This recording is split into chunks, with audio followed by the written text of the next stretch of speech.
I, 26 female, and my husband, 32, welcomed our baby boy about a year ago. It was my first pregnancy, and honestly, it was pretty rough. The labor pain was incredibly severe. Still, I wanted natural delivery, so I went through it. Due to the severe pain, I couldn't control it and was screaming and crying. My husband, who hadn't slept the whole night, got agitated by the screaming and said to me, "Just try to suck it up a bit instead of screaming like this." I honestly cried because of his comment and the pain. The baby was born some hours later, and we sort of forgot the incident. A few days ago, my husband felt a sudden pain in his stomach, and it only got more severe to the point we had to take him to the hospital at that moment. The doctor did a few checkups and told him he had a kidney stone and needed treatment. Since the pain was so severe, my husband got painkiller shots. Even then, he was screaming at the top of his lungs. At that moment, I got petty, and since I was already fussy from sleeplessness due to taking care of a toddler, I said to my husband, "Can't you just suck it up for a while? Why are you shouting so much?" He was shocked and then later remained quiet. When we went home, he was still quiet, and when asked, he told me how insensitive I was and that he felt so bad. To this, I reminded him of when he had said the same thing. Now he's angry, calling me petty and saying he didn't mean anything, but I had malicious reasons. So, am I the idiot for telling my husband to suck it up for a while when he was suffering due to a kidney stone? Edit, do we love each other? Yes, we do. It wasn't like I held on to what he said to me. However, at that moment, everything was so similar to that time that I remembered that incident, and in the spur of the moment, I said it to him. I didn't ask him to go out of the delivery room or make a big deal about it that time because even though I was hurt, I also understood his sentiments. Stress from work, sleeplessness, the overwhelming feeling of being a parent for the first time, and a constantly screaming wife can really mess with a person. I didn't want to keep him away from being the witness to his child's birth or ruin his later moments with the baby just because of that. He cared for me and did everything a dad should, and I did everything for him. No, we're not going to divorce each other for such silly banters. It's one of the few times I wanted to come and get some insight. You were petty, but damn well justified.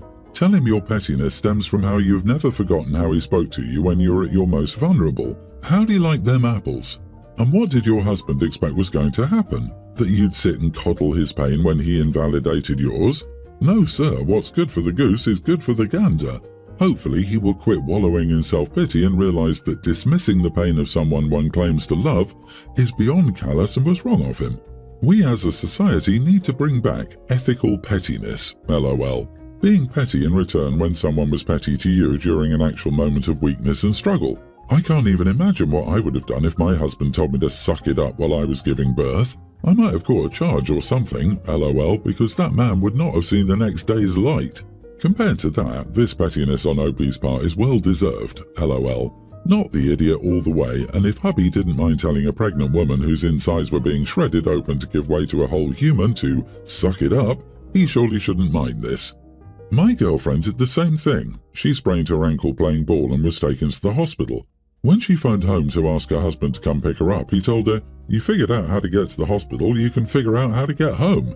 It was literally less than a 5-minute car ride. They gave her crutches and sent her on her way. Once home, he gave her zero help when she had to climb steep stairs. A couple of years later, he was hurt at work and taken to the ER. He called her up and asked her to pick him up, and she told him exactly the same thing he told her. She also wouldn't even bring a cup of coffee to him while he could barely get up from the couch. He asked her why she was being so cold. When she reminded him that she was treating him precisely the same way that he treated her, he said, "Just because I'm an idiot doesn't mean you have to be." No, they are no longer married. Frankly, I'm surprised he survived long enough to get divorced. This is a little update for you all since many jumped to the craziest conclusions. I went to my husband and apologized. He said I don't have to and he wasn't angry, just embarrassed. We talked about it and actually found it quite funny. Sure, he was acting like he was angry, but that just meant he rolled his eyes at me and had an expression like, "Are you serious?" So yeah, he doesn't hate me, nor do I hate him.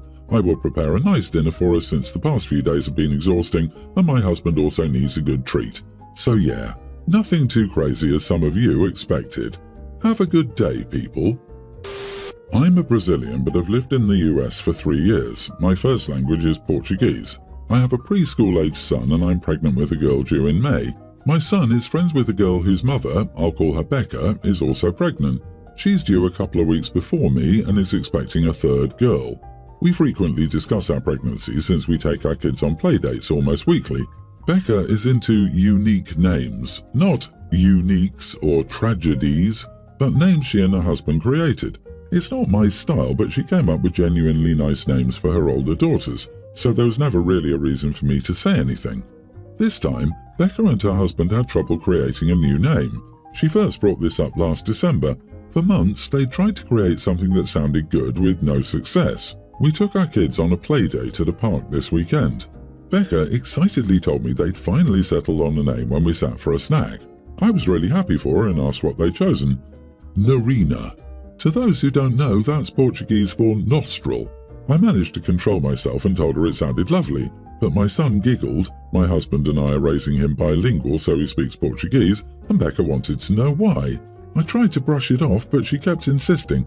Eventually, I told her that while Narina could be a lovely name, it was also the Portuguese word for nostril. Becca seemed really sad to hear that. She said she'd think of something else but had fallen in love with Narina. After we went home, Becca's husband called me. He was furious at me for ruining the only name they'd agreed on. Apparently, he fought with Becca because she told him she wanted to think of something else. He argued they'd never visit Brazil anyway, so they shouldn't have to change the name, but Becca refused to use Narina.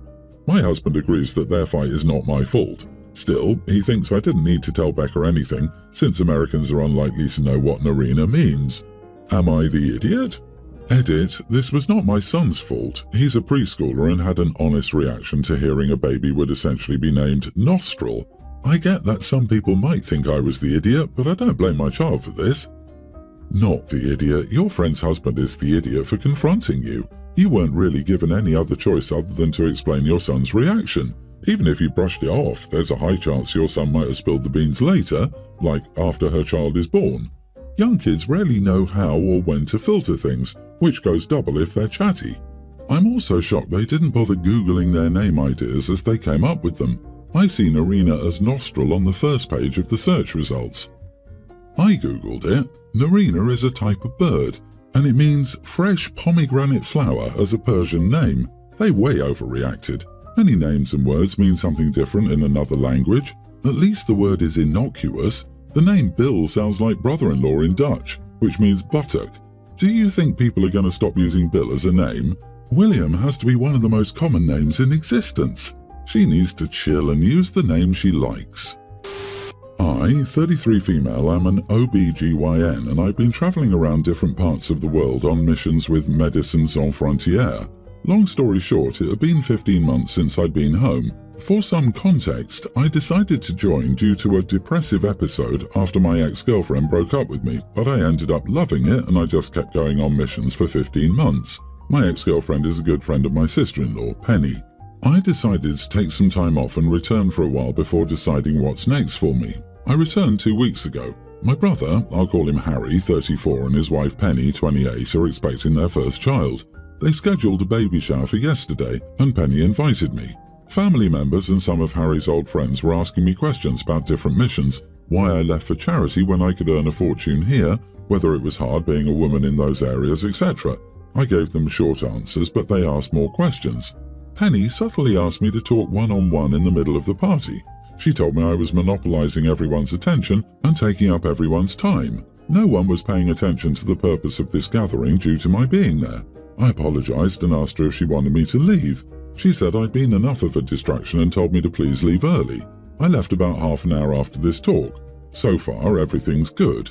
The next day, Harry called me and told me I'd been a rude guest the day before because I'd ruined their first child's baby shower. He said I should have kept quiet or at the very least left the party the moment Penny asked me to. Was I an idiot? All you did was travel around the world providing much-needed medical care to those in need. Your sister-in-law is the first person in history to have reproduced, so I can't believe people thought what you did was even worth discussing. Honey, you are not the idiot.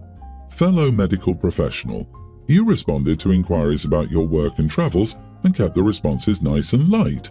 To chastise you because they didn't expect anyone to discuss anything other than the parents-to-be is wrong.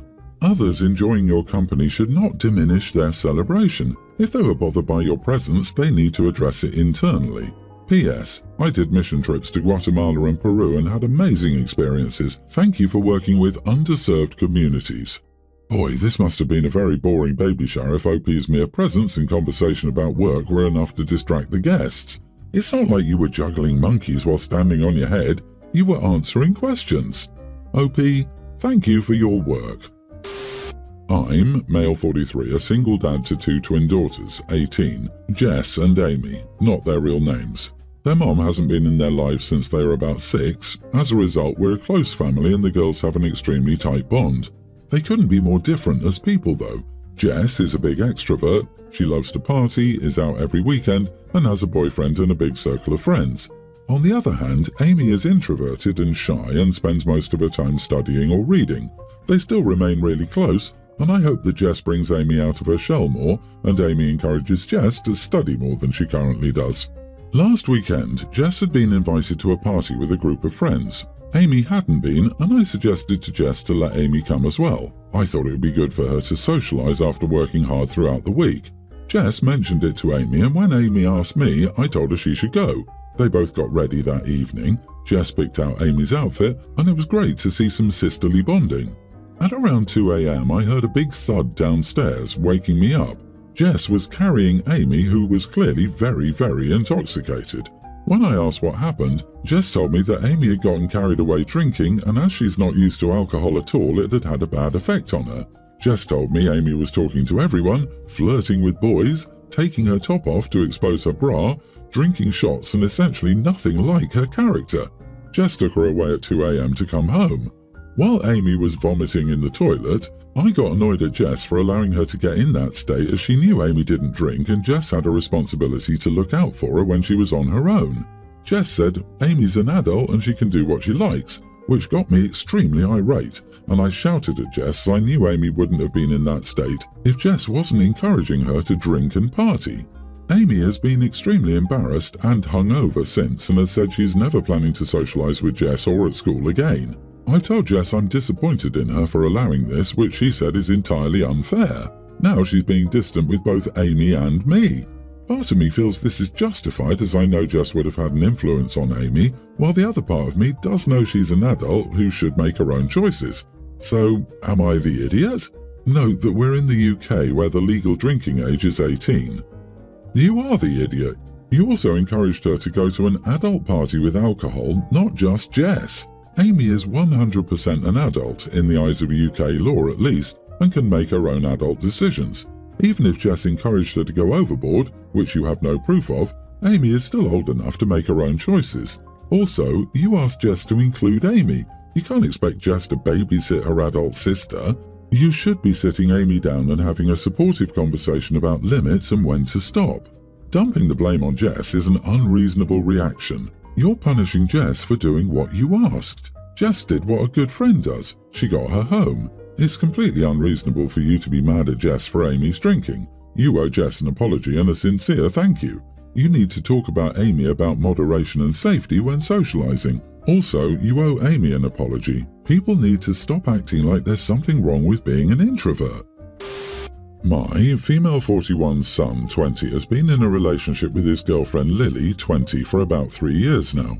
I love my son and I hate to say this, but he's not turned out to be a good person. He has minimal work ethic, has no desire to get a job or go to college, and spends most of his time gaming or partying. Lily, on the other hand, is the polar opposite. She's very intellectual, has aspirations to be a doctor, is an excellent swimmer, and is currently away at college. When my son and Lily first got together in high school, they were an excellent match. We loved having Lily over and my son cared more for himself. Since then, it's rapidly deteriorated. I know my son still loves Lily, but he never gives the attention she deserves, and with her clear potential, I just feel she deserves better. When Lily visited a few days ago, she was visibly upset. When my son went to the store, I asked her if she was okay, and she told me that she didn't know what to do and wondered why my son had such little ambition and was so lazy. I told her I didn't see it changing anytime soon, as that's my view, given it's been ongoing for almost 2 years. When she asked what I would do in her situation, I told her to put herself first and what she wanted. Lily thanked me and said she'd think about things. Well, earlier today, my son came downstairs in a rage telling me that Lily had broken up with him via text. I asked him what she said, and apparently the message referred to discussions with your mom that had made her rethink the relationship. My son was livid that I'd gotten involved and said I'd overstepped boundaries. I told him I didn't advise Lily to leave him, I just said she had to make choices and decide what was best for her. My son is now not talking to me, and my husband is annoyed, believing that having no Lily will make my son's rut last even longer. I also miss having Lily around. So, am I the idiot? Not the idiot. You didn't tell her to end the relationship. You told her to consider her needs. Your son certainly wasn't. Tell your husband it isn't up to Lily to get your son out of his rut. He may need to spend more time teaching him how to be a good man, not a mooch. Let your son be angry. He will do one of two things: stay angry or get off his butt and start pulling his own weight. Too many young adults have little to no aspirations and are more concerned with living in the moment. Yeah, your husband should really back off volunteering Lily to be his son's emotional support animal. Pretty dehumanizing to be reduced to the cure for the son's apathy, laziness, and selfishness. She is her own person with her own wants and dreams, not the manic pixie dream girl who comes in to save a man from himself. Thank you, OP, for helping to clarify to a promising young woman that her life will always be worth more than fixing her partner. So many people are giving away their lives trying to fix or help someone who isn't taking responsibility for their own growth. Hopefully there's a lesson in this for your son. His choices have consequences and perhaps even be the spark that gets him going.